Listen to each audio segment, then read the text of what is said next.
하나님께서 오늘 우리에게 주신 말씀은 시편 88편 1절부터 18절까지의 말씀입니다. 시편 88편 1절부터 18절의 말씀, 이 시간 교독하실 때 마지막 절 합독하시겠습니다. 여호와여, 내 구원의 하나님이여, 내가 주야로 주 앞에서 부르짖었사오니 나의 기도가 주 앞에 이르게 하시며 나의 부르짖음에 주의 귀를 기울여 주소서. 물은 나의 영혼에는 재난이 가득하며 나의 생명은 수월에 가까웠사오니 나는 무덤에 내려가는 자같이 인정되고 힘없는 용사와 같으며 죽은 자 중에 던진 바 되었으며 죽임을 당하여 무덤에 누운 자 같으니이다. 주께서 그들을 다시 기억하지 아니하시니 그들은 주의 손에서 끊어진 자니이다. 주께서 나를 깊은 웅덩이와 어둡고 침침한 곳에 두셨사오며 주의 노가 나를 심히 누르고 주의 모든 파도가 나를 괴롭게 하셨나이다. 셀라. 주께서 내가 아는 자를 내게서 멀리 떠나게 하시고 나를 그들에게 가증한 것이 되게 하셨사오니 나는 갇혀서 나갈 수 없게 되었나이다. 곤란으로 말미암아 내 눈이 쇠하였나이다. 여호와여, 내가 매일 주를 부르며 주를 향하여 나의 두 손을 들었나이다. 주께서 죽은 자에게 기이한 일을 보이시겠나이까? 유령들이 일어나 주를 찬송하리이까? 셀라. 주의 인자하심을 무덤에서 주의 성실하심을 멸망 중에서 선포할 수 있으리이까?黑감 중에서 주의 기적과 이즘의 땅에서 주의 공의를 알 수 있으리이까? 여호와여, 오직 내가 주께 부르짖었사오니 아침에 나의 기도가 주의 앞에 이르리이다. 여호와여, 어찌하여 나의 영혼을 버리시며 어찌하여 주의 얼굴을 내게서 숨기시니까? 내가 어릴 적부터 고난을 당하여 죽게 되었사오며 주께서 두렵게 하실 때에 당황하였나이다. 주의 진노가 내게 넘치고 주의 두려움이 나를 끊었나이다. 이런 일이 물같이 종일 나를 애우며 함께 나를 둘러쌌나이다. 주는 내게서 사랑하는 자와 친구를 멀리 떠나게 하시며 내가 아는 자를 흑암에 두셨나이다. 아멘. 하나님의 말씀입니다. 고라 자손의 시로 소개되는 이 시편 중 마지막 시편입니다. 그러나 이 시편의 저자는 고라 자손이 아닌 이스할의 자손 헤만입니다. 이스라엘의 12지파 중 하나인 이 레위 지파는 게르손, 고핫, 무라리 총 이 세 개의 계보로 나뉘고, 그중 고핫 계보는 아므람, 이스할, 고라 총 이 세 개의 자손으로 나뉩니다. 여기서 헤만은 이 고라 자손이 아닌 이스할의 자손으로 저희가 잘 아는 그 사무엘의 손자가 되겠습니다. 그러므로 시편 88편의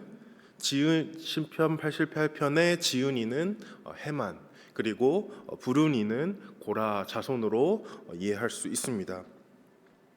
고라 자손의 찬송시 곧 에스라인 헤만의 마스길 인도자를 따라 마할르아노에 맞춘 노래라는 이 표제에서 가질 수 있는 이 첫 번째 의문에 대한 답이었고, 이제 두 가지만 더 명확하게 알기 원합니다. 에스라인 헤만에서 이 에스라인은 혈통적 호칭이 아닙니다. 몇 가지 주장들이 있지만 그 중에서도 이 지혜인에 대한 전통적인 호칭으로 에스라인이라 함에 힘이 실립니다. 이유는 이 표제에 에스라인 헤만의 마스길이라 할 때 이 마스길이 교훈이라는 뜻이기 때문입니다. 즉 지혜자 헤만의 교훈으로 이해하는 것이 자연스럽습니다.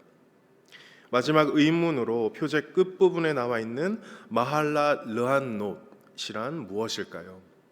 이 마할라 르한노트은 병의 뜻을 가진 마할락과 신음하다의 뜻을 가진 히브리어 르한노트의 합성어입니다. 즉 마할라 르한노트는 병든 자의 신음이 되겠습니다. 종합하여 오늘 시편 이 88편은 병든 자의 신음을 교훈 삼는 지혜자 헤만이 짓고 고라 자손이 부른 찬송의 시가 되겠습니다. 여기서 한 가지 추가적으로 의문을 가질 수 있습니다. 병든 자의 신음이 어떻게 교훈이 되는가입니다. 말씀을 통해 자세히 살펴보기 원합니다. 많은 성경학자들이 이 오늘 본문 시편 88편을 성경 전체, 시편이 아닌 성경 전체를 통틀어 가장 어두운 장으로 말하고 있습니다. 이유를 크게 두 가지로 추려볼 수 있는데, 먼저 이 본 장의 마무리가 흑암이라는 것과 또 장 전체에 어떠한 문학적인 기승전결 없이 모두 다 부정적인 내용뿐이라는 것입니다. 부분적으로 나눠서 살펴보면 다음과 같습니다.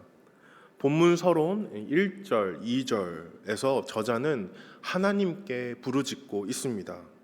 그 부르짖음은 매우 무례해 보일 정도로 일방적입니다. 1절, 2절 보시겠습니다. 여호와 내 구원의 하나님이여, 내가 주야로 주 앞에 부르짖었사오니 나의 기도가 주 앞에 이르게 하시며 나의 부르짖음에 주의 귀를 기울여 주소서. 또한 3절부터 5절 이 전반부까지는 부르짖는 자의 상태를 묘사하고 있는데, 추려보면 재난이 가득한 자, 수월에 가까운 자, 무덤에 내려간 자, 힘없는 용사 같은 자, 죽은 자 중에 던져진 자, 무덤에 누운 자와 같은 자입니다. 6절부터 8절에서는 저자는 심지어 자신을 피해자로, 그리고 하나님을 가해자로 여기며 다음과 같이 표현하고 있습니다. 나를 음침한 곳에 두셨다. 나를 괴롭게 하셨다. 나를 멀리 떠나게 하셨다. 나를 가증한 것이 되게 하셨다. 10절부터 12절에서 저자는 하나님께 몇 가지 질문을 던지고 있습니다.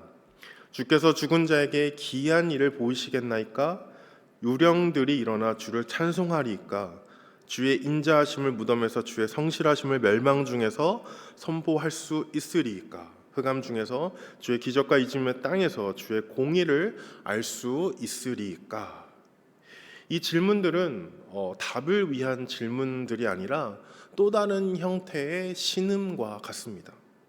이 질문들은 답이 이미 들어있는 질문들로 구원의 하나님에 대한 인식과 인정이 담겨 있습니다.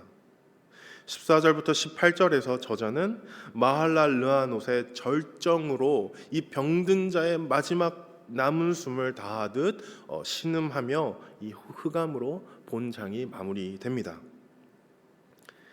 또한 본문 속 저자의 이 인식의 흐름을 다음과 같이 읽을 수 있습니다. 1절부터 2절에는 이 신에 대한 인식이 있습니다. 그의 부르짖음은 곧 신에 대한 인식으로 설명될 수 있습니다.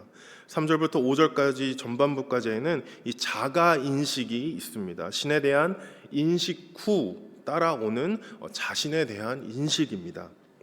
6절부터 8절까지는 절망 인식이 있습니다. 자신의 처한 절망에 대한 인식입니다. 10절부터 12절에는 이 희망 인식이 있습니다. 앞서 소개해드린 대로 그 절망에서 바랄 수 있는 희망에 대한 인식을 질문으로 표현하고 있는 것입니다. 14절부터 18절까지에는 현실 인식이 담겨 있습니다. 이것은 원죄로 말미암은 자신 그리고 인류의 운명에 대한 인식이 되겠습니다. 오늘 이 말씀을 통해 저희는 두 가지를 교훈 삼고 또 적용해 볼 수 있습니다. 첫 번째, 기도할 수 있다라는 것입니다. 그렇습니다. 기도할 수 있습니다. 그것이 저희들의 교훈이 되고 적용해야 되는 것입니다. 기도의 내용은 잠시 둘째 치고 이 해만이 하나님께 기도한다는 사실을 저희는 맹점으로 붙잡아야 됩니다. 저희는 때로 이 기도할 수 있다는 사실이 얼마나 큰 은혜인지 놓칠 때가 많습니다. 해만의 태도가 무례하든 무례하지 않든 일방적이든 일방적이지 않든 상관없이 기도할 수 있다는 은혜, 그리고 그가 기도하고 있다는 사실, 하나님께서 허락하시지 않으면 기도도 할 수 없습니다. 하나님께서 허락하실 때 기도하기 원합니다. 해만도 기도할 수 있다는 것이 얼마나 그에게 큰 은혜인지 알았습니다. 그리고 그는 마음껏 눈치 보지 않고 하나님께 신음하며 기도하고 있습니다. 나의 기도를 허락하신 하나님, 그리고 하나님께 기도하는 나, 그것이 저희가 교훈 삼고 적용해야 될 첫 번째 부분입니다. 하나님의 은혜로 말미암은 기도에는 반드시 희망이 있습니다. 먼저 1절부터 2절에 하나님을 향한 해만의 일방적인 부르짖음 이면에 담긴 간절함은 이 도덕적으로 무례해 보이는 태도보다 훨씬 더 중요한 것입니다.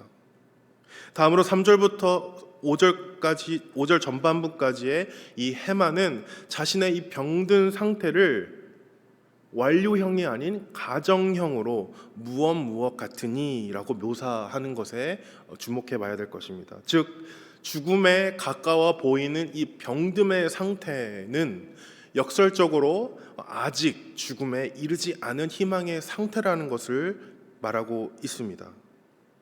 또한 본문의 5절 후반부에서만 유일하게 나오는 그들이라는 이 3인칭 주어가 있습니다. 5절에 보시면 주께서 그들을 다시 기억하지 아니하시니 그들은 주의 손에서 끊어진 자니이다. 하나님께서 다시 기억하지 아니하시고 하나님의 손에서 끊어진 자들을 우리가 아닌 그들로 칭하며 자신과 철저하게 구분짓고 있습니다. 아울러 본문 속 이 마디마디마다 이 기도의 끈을 발견할 수 있는데 다음과 같습니다. 2절에 나의 기도가 주 앞에 이르게 하시며 나의 부르짖음에 주의 귀를 기울여 주소서. 나는 갇혀서 나갈 수 없게 되었나이다. 이 8절 절망의 인식 끝에 그럼에도 불구하고 여호와여 내가 매일 주를 부르며 주를 향하여 나의 두 손을 들었나이다. 이즘의 땅에서 주의 공의를 알 수 있으리까 13절 이 희망의 인식 끝에 그러기 때문에 여호와여 오직 내가 주께 부르짖었사오니 아침에 나의 기도가 주의 앞에 이르리이다. 그렇습니다. 기도할 수 있습니다. 그리고 기도합니다. 그것으로 충분합니다. 이어지는 두 번째 교훈은 주님께 기도할 수 있다라는 것입니다. 인간의 탄식이 자신을 향하면 한숨이 되고 타인을 향하면 연민에 지나고 또 세상을 향하면 철학이 될 수 있습니다. 하지만 인간의 탄식이 주님을 향하면 기도가 됩니다. 해만의 탄식에는 이 주님이라는 분명한 대상이 있었다는 사실이 저희들에게 매우 중요한 교훈이자 적용이 되겠습니다. 오늘 본문에 하나님을 지칭하는 주어는 이 히브리 원어 야훼로 총 4번 나오고 그 외에 하나님에 대한 지칭은 이 개역개정 번역에서는 주로 표현하며 총 25번 나옵니다. 다 합하면 29번입니다. 오늘 본문의 해만 자신을 지칭하는 주어는 28번입니다. 해만이 의식적으로 하나님을 지칭하는 주어를 자신을 지칭하는 주어보다 더 많이 넣었든 혹은 해만이 무의식적으로 그랬든 중요한 것은 전체적으로 이 기도의 전체적으로 자기 중심적으로 보이는 그의 기도의 중심에는 주 여호와 하나님이 있다는 사실입니다.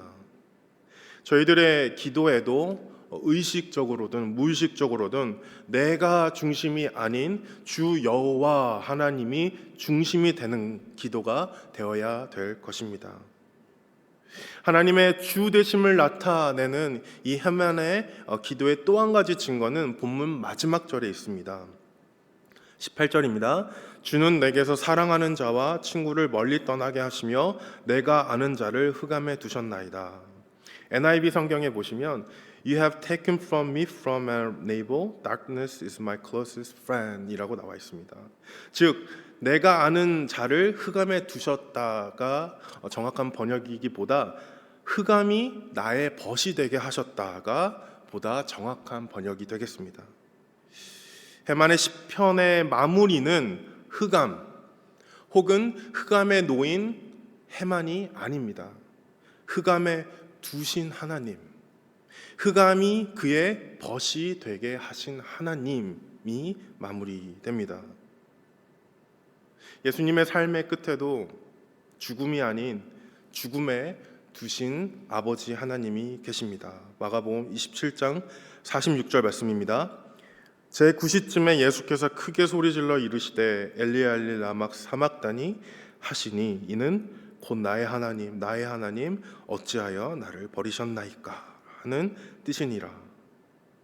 병든 자의 신음을 교훈 삼는 지혜자 해만이 짓고 또 고라자손이 부른 찬송의 시에서 죄로 말미암아 병든 인류의 모든 죄를 떠안고 엘리 엘리 라마 사박다니라고 신음하는 예수 그리스도의 마할라 르아노스를 발견할 수 있습니다. 이러한 예수님의 심정으로 오늘 본문을 특별히 이 18절의 말씀을 다시 한번 읽어보시기를 권해드립니다. 오늘 이 진리의 말씀을 통해 저희들의 심령의 명확한 신에 대한 인식, 자가인식, 절망인식, 희망인식, 그리고 현실인식이 있기 바랍니다. 그것이 저희의 심령에 온전히 정리되기 원합니다. 인식의 교란과 장난이 난무하는 이 말세의 거짓된 복음을 멀리하고 비록 흑암과 같이 어두워 보여도 그 흑암 속에서 나를 위하여 기도하시는 예수 그리스도를 이 한 줄기 빛과 같이 숨겨진 진주와 같이 발견하시기를 바랍니다. 그것이 병든 자의 신음을 통한 지혜자 해만의 교훈으로 저희도 그와 같이 기도할 수 있는 성도의 권리와 또 주께 기도할 수 있는 성도의 특권을 누리시며 살아가시는 저와 저들께 모든 성도님들 되시기를 주님의 이름으로 축원드립니다.